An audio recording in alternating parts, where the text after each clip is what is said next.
Menelusuri isi bansos Rp300.000 yang ditilap Rp10.000 per paket oleh Mensos.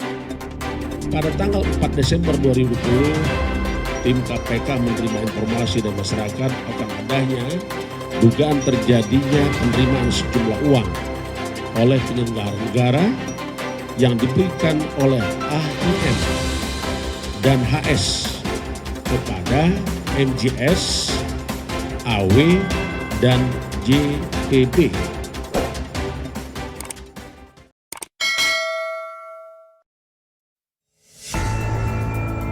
Juliari Batubara diduga mengantongi Rp17 miliar sebagai suap terkait penyaluran bantuan sosial dalam pandemi virus corona atau COVID-19. Menteri Sosial itu disebut KPK meminta jatah Rp10.000 untuk setiap paket bansos senilai Rp300.000. Apa saja isi bansos itu? Dirangkum Detikcom Minggu 6 Desember 2020, pemerintah melalui Kementerian Sosial atau Kemensos saat masa pandemi virus corona ini memang meluncurkan bantuan senilai Rp600.000 per bulan pada bulan April 2020. Untuk wilayah Jabodetabek ada 1,9 juta warga yang diberi bantuan tersebut.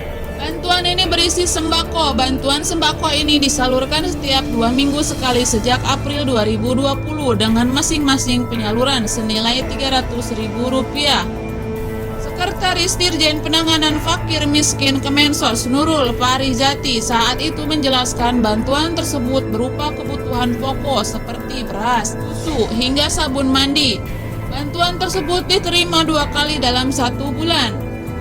Kalau yang bantuan sembako presiden itu sebulan cair 2 kali dengan nilai Rp300.000 yang diwujudkan dalam bentuk sembako dengan rincian antara lain beras, minyak goreng, sarden, kornet, sambal, kecap, mie instan, susu UHT, teh, dan sabun mandi, kata Nurul dalam keterangan tertulis Selasa 21 April 2020.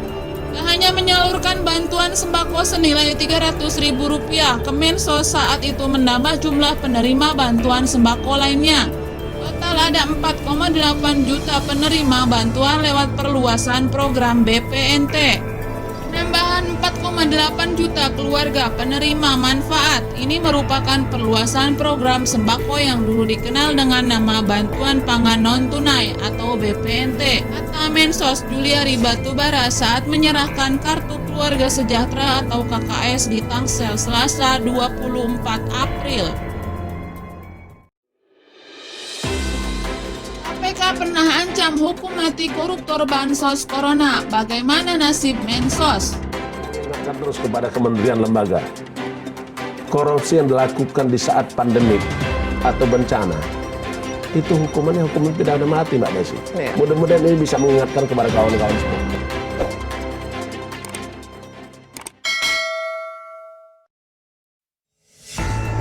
Ketua Komisi Pemberantasan Korupsi atau KPK Firly Bahuri pernah meminta pelaku korupsi anggaran penanganan pandemi virus corona atau COVID-19 dituntut dengan hukuman mati.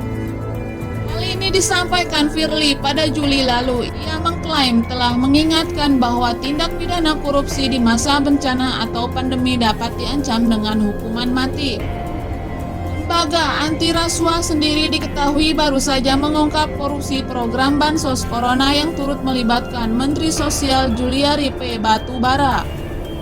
Ini tidak main-main, ini saya minta betul. Nanti kalau ada yang tertangkap, saya minta diancam hukuman mati, bahkan dieksekusi hukuman mati. Kang Firly kepada CNN Indonesia di Gedung Transmedia Jakarta Rabu 29 Juli lalu. Ancaman hukuman mati bagi pelaku korupsi diatur dalam Pasal 2 Ayat 2 Undang-Undang Tipikor. Dalam pasal itu dijelaskan bahwa hukuman mati bisa dijatuhkan jika korupsi dilakukan saat terjadi bencana alam nasional, sebagai pengulangan tindak pidana korupsi atau pada waktu negara dalam keadaan krisis ekonomi dan moneter. Untuk mencegah aksi korupsi anggaran pandemi, Firly mengaku telah membentuk 15 satuan petugas atau satgas. Dari 15 satgas itu sebanyak 5 satgas ditempatkan di kementerian lembaga yang bertanggung jawab dalam penanganan COVID-19. 1 Satgas di gugus tugas penanganan COVID-19 dan 9 Satgas yang disebar di koordinator wilayah KPK.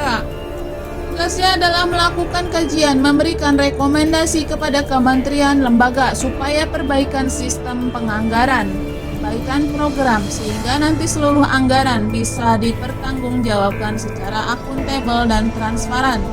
Firly. Sebelumnya KPK menetapkan Mensos Juliari P. Batubara sebagai tersangka korupsi program bantuan sosial penanganan virus corona atau COVID-19. Selain itu, 4 orang lainnya juga turut ditetapkan sebagai tersangka. Mereka yakni pejabat pembuat komitmen di Kementerian Sosial atau Kemensos, Mateus Joko Santoso dan Adi Wahyono, serta Ardian, IM, dan Heri Sidabuke selaku pihak swasta. Dalam kasus ini, Juliari diduga menerima uang senilai total 17 miliar dari 2 pelaksanaan paket bantuan sosial atau bansos berupa sembako untuk penanganan COVID-19. Politikus PDIP ini sempat menjadi buron hingga akhirnya berhasil dicokok oleh KPK. Juliari tiba di gedung KPK pada 6 Desember sekitar pukul 2.50 waktu Indonesia Barat.